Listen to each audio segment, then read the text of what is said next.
বৃন্দ সবাইকে শুভেচ্ছা এবং ভালোবাসা।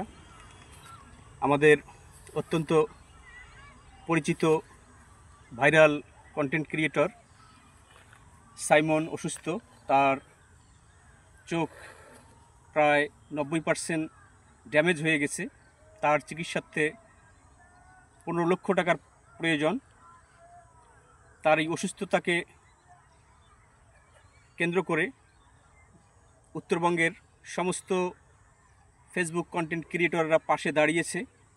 এ এক মহৎ উদ্যোগ।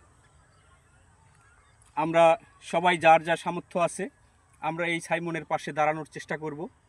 আমরা চেষ্টা করব যে আমাদের ক্ষুদ্র প্রচেষ্টা দ্বারা সাইমনের চিকিৎসায় এগিয়ে এসে সাইমনের চোখকে আবার সুস্থ করে আবার যেন সাইমন ভিডিও বানাতে পারে। এটা হোক আমাদের একটা বিজয় অর্জন। আমরা সবাই মিলে যদি চেষ্টা করি, এই 15 লক্ষ টাকা জোগাড় করা সাইমনের জন্য খুব একটা বড় কোনো ব্যাপার নয়। সেই সাথে স্পেশালি ধন্যবাদ জানাতে চাই থটস অফ বিল্লাল ভাইকে, কেননা তিনি নিজ উদ্যোগে সমস্ত কাজ করতেছেন। তার এই উদ্যোগ আরও মানুষকে অনুপ্রাণিত করছে এবং এই ধারা অব্যাহত থাকবে। আপনারা সবাই সাইমনের পাশে দাঁড়াবেন। ধন্যবাদ সবাইকে। খোদা হাফেজ।